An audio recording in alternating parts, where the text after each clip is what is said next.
अस्सलाम वालेकुम जी। ENT examination में आज हम स्टार्ट कर रहे हैं नोज़ का एग्ज़ामिनेशन। अच्छा, इसमें सबसे पहले तो वही बेसिक स्टेप्स होंगे। आपकी सिटिंग अरेंजमेंट का ख्याल आपने रखना है। जब आप जाके बैठेंगे तो आपने पेशेंट से कह देना है कि अपनी टांगें एक तरफ कर लें और आपने अपनी दोनों टांगें एक तरफ कर लेनी है, ठीक है, ताकि क्रॉसिंग ओवर नहीं हो। अच्छा, उसके बाद अब आपने इंट्रोडक्शन और कंसेंट पे आ जाएंगे। अस्सलाम वालेकुम, मेरा नाम डॉक्टर इफ़रा है। मुझे आपके नाक कान गले का मुआयना करने के लिए कहा गया है।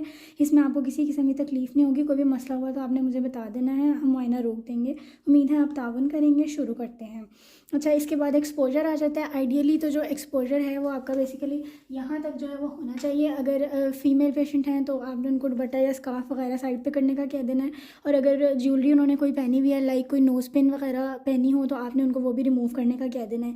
इन केस वो नहीं भी करती तो भी आपने ये कहना ज़रूर है, ताकि एग्जामिनर को पता हो कि आपको इस स्टेप का आइडिया है। ये सब कहते कहते आपने साथ ही अपनी हेडलाइट पुट करके उसको ऑन भी कर लेना है, ठीक है। फिर उसके बाद सबसे पहले स्टेप पे आते हैं, हमारे पास होती है इंस्पेक्शन। इंस्पेक्शन में आपने सिर्फ देखना होता है, ठीक है। पेशेंट के नोज़ को भी और पैरानेजल साइनसिस को भी आपने ध्यान रखना है। सिर्फ नोज़ को नहीं देखना, पैरानेजल साइनसिस को भी देखना है। तो आपने सबसे पहले फ्रंट से इस तरह से देख लिया। उसके बाद आपने उनको कहना है आप अपना चेहरा उस तरफ करें, ठीक है। ये इस तरफ से और इस तरफ से भी इधर करें, देख लिया, ठीक है। और आपने पैरानेजल साइनसिस पे भी इस तरह से लाइट पुट करके जो एग्जामिनर को दिखाना है कि आपने उसको भी इंस्पेक्ट कर लिया है। इंस्पेक्शन के बाद आपका नेक्स्ट स्टेप आता है पाल्पेशन, ठीक है। पाल्पेशन में आपने जो है वो पेशेंट के नोज़ को इस तरह से, मतलब पूरे नोज़ को ऐसे देखना है, ठीक है। ब्रिज को देखेंगे आप, ठीक है। टिप को देखेंगे आप। उसके बाद आपने पैरानेजल साइनसिस को भी पाल्पेट करना है, ठीक है। आपने यहाँ पे मैक्सिलरी साइनस को पैल्पेट किया, यहाँ पे आपने फ्रंटल साइनस को पैल्पेट किया और फिर आपने एथमॉइडल साइनस को यहाँ पे नीचे और ऊपर पैल्पेट करना है, ठीक है। ये आपकी पैल्पेशन कंप्लीट हो जाती है। उसके बाद आपने पेटेंसी टेस्ट करना होता है। उसके लिए आपने क्या करना होता है, एक टंग डिप्रेसर लेना होता है और पेशेंट को कहना होता है कि आप अपने नाक से बाहर हवा निकालें इसके ऊपर, ठीक है। तो फिर वो आपके पास ऑब्वियसली स्टील का होता है, तो आपको जो है ना यहाँ पे इंप्रेशन नज़र आ जाता है उनके ब्रेथ का। अगर आपको एक तरफ एब्सेंट मिल रहा है या कम मिल रहा है तो इट मीन्स उसकी पेटेंसी, उस साइड की पेटेंसी जो है वो कंप्लीट नहीं है, ठीक है। ये आपका हो गया। इसके बाद अब आपने नेक्स्ट करना होता है ऑल्फैक्शन टेस्ट। ऑल्फैक्शन टेस्ट के लिए आपने पेशेंट को कुछ सूंघाना होता है, लेकिन कुछ सूंघाने के लिए देने से पहले आपने उनसे पूछ लेना है कि आपको किसी चीज़ से एलर्जी तो नहीं है। हो सकता है कि कोई चीज़ आप उनको सूंघाएं और उनको उससे एलर्जी हो, तो उनको एलर्जिक रिएक्शन या प्रॉब्लम स्टार्ट हो जाए। तो आपने ये एहतियातन उनसे पूछ लेना है, ठीक है। उसके बाद आप अपनी नाक एक तरफ से बंद करें, ठीक है। आंखें बंद कर ले। खुशबू आ रही है आपको किस चीज़ की? नहीं हो गई, ठीक है, खोलें आंखें। अब आप दूसरी तरफ से नाक बंद करें, उस आंखें बंद कर ले। अभी खुशबू आ रही है किस चीज़ की? ये हो गई, ठीक है। उसके बाद आपने पेशेंट के नोज़ को चेक करना है। उसके लिए आपने जो है ना अपने थंब को यूज़ करना है, ऐसे हाथ अपना प्लेस करना है, थंब को यूज़ करना है और इस तरह से जो है ना वो नेज़ल वेस्टिब्यूल आपको नज़र आ जाएगा, तो आपने इस तरह से चेक करना है, ठीक है। इसमें उसके बाद अब आप आएंगे एंटीरियर राइनोस्कोपी के ऊपर, ठीक है। एंटीरियर राइनोस्कोपी के लिए हमें स्पेकुलम चाहिए होता है। थोडिकम या कीलियन स्पेकुलम यूज़ होता है। मोस्टली हमारे पास थोडिकम स्पेकुलम यूज़ होता है।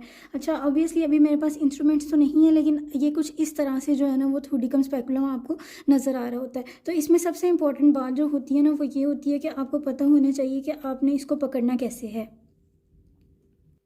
इसको पकड़ने का तरीका आप देख लें इसको ध्यान से कि आप ये अगर इस तरह से पड़ा हुआ है ना, आपने अपनी ये फिंगर इस तरह से इसके दरमियान इंसर्ट करनी है।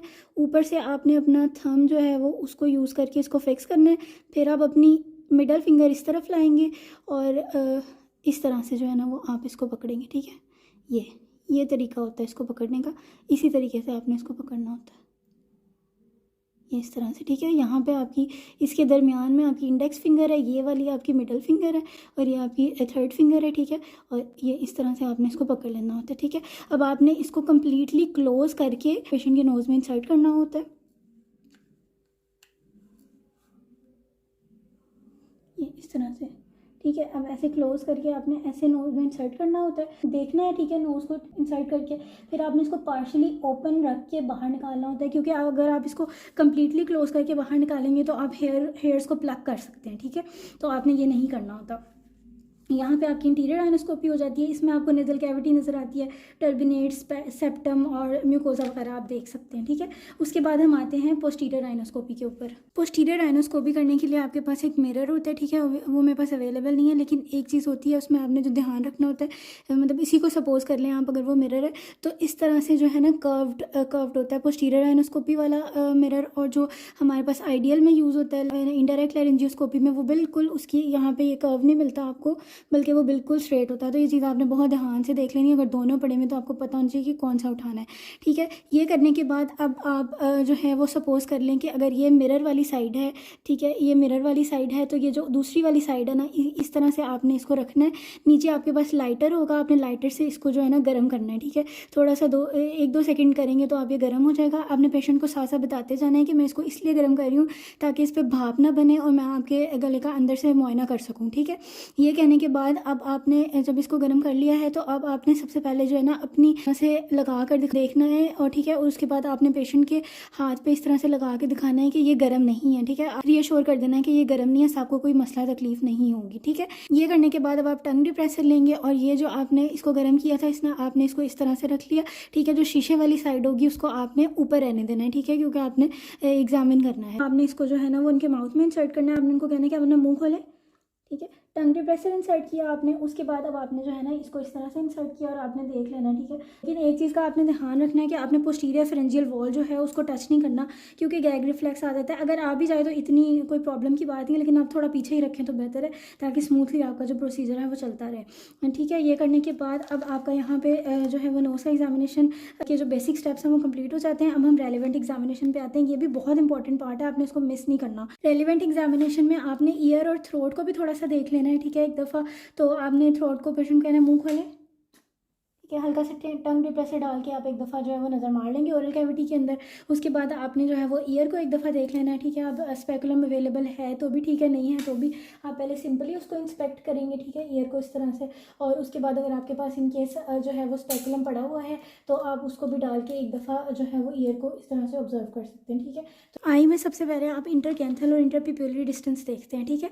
तो आपने इस तरह से स्केल रखना होता है और स्केल से चेक करना होता है। आपने यहाँ पे रख के इंटरकैंथल डिस्टेंस जो है ना वो यहाँ पे ये जो मीडियल कैंथस है दोनों इनके दरमियान में होता है, और जो इंटरपिप्यूलरी डिस्टेंस है ये जो ब्लैक डॉट आपको नज़र आ रहा है दोनों आंखों में, इसके दरमियान में आपने जो है ना डिस्टेंस को मेजर करना होता है।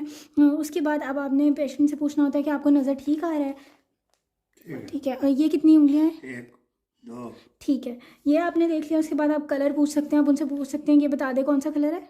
येलो, ठीक है, ये रेड, ठीक है, आपने कलर पूछ लिया उनसे।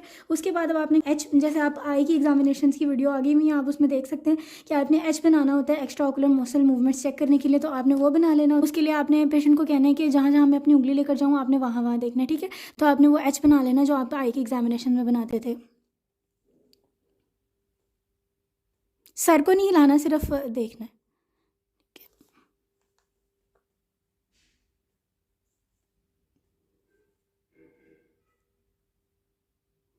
ठीक है, तो ये आपने देख लिया। उसके बाद अब आपने ना प्रोप्टोसिस चेक करनी होती है। प्रोप्टोसिस चेक करने का मेथड यही होता है बेसिकली कि आपने एक तो आपने पेशेंट की साइड पे आ जाना है, ठीक है, उनको कहना है कि बिल्कुल सीधा देखें, तो आपको उनकी प्रोप्टोसिस आपको नज़र आ सकती है, ठीक है। दूसरा ये कि आप पेशेंट की बैक साइड पे आ जाते हैं इस तरह से, ठीक है, और उनके हेड को इस तरह से पीछे से टिल्ट करके यहाँ पे देखते हैं कि आपको नज़र आ रही है प्रोसेस आइज़ की हुई है या नहीं, ठीक है। ये कर लेना है आपने। उसके बाद अब आपने रेलिवेंट नर्व एग्जामिनेशन करना होता है। उसके लिए आपने जो है वो टच यूज़ करते हैं। तो आपने पेशेंट को कहना है कि आप अपनी आंखों को बंद कर लें। उसमें ये करते हैं आपके पेशेंट के फेस के डिफरेंट एरियाज़ को फिंगर से या किसी कॉटन से भी टच कर सकते हैं इस तरह से। तो और उनसे कहना होता है कि वो आपको बताएंगे आप उनको कुछ फील हुआ या नहीं हुआ, ठीक है। तो आपने मुझे ये बताना है। अब ठीक है, तो ये आपकी ट्राइजेमिनल नर्व एग्जामिनेशन भी हो गई, ठीक है। उसके बाद अब आपके आते हैं लिम्फ नोड्स। आपने लिम्फ नोड्स का एग्जामिनेशन करना है, उसके लिए भी आपको पेशेंट की बैक साइड पे जाना होता है।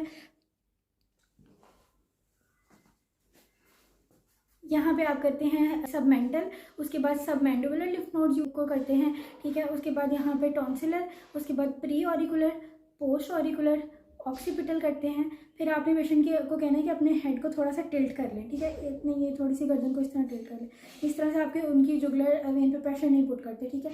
तो यहाँ पे आपने गर्दन में आगे की तरफ interior group of cervical lymph nodes देख लेने हैं, उसके बाद posterior group of cervical lymph nodes देख लेने हैं। दूसरी साइड पे भी आपने इसी तरह से करना है, पहले interior group of cervical lymph nodes को पैल्पेट करना है, उसके बाद पोस्टीरियर ग्रुप को पैल्पेट करना है, ठीक है, और बिल्कुल ये बैक पे आपने ऑक्सीपिटल लिम्फ नोड्स को पैल्पेट करना है, ठीक है। तो यहाँ पे आपका लिम्फ नोड एग्जामिनेशन भी हो जाता है। उसके बाद आपने पेशेंट का शुक्रिया अदा करना है, आपके ताउन का बहुत बहुत शुक्रिया, और यहाँ पे आपका नोज़ का एग्जामिनेशन कंप्लीट हो जाता है। Don't forget to subscribe and share with your friends. Thank you.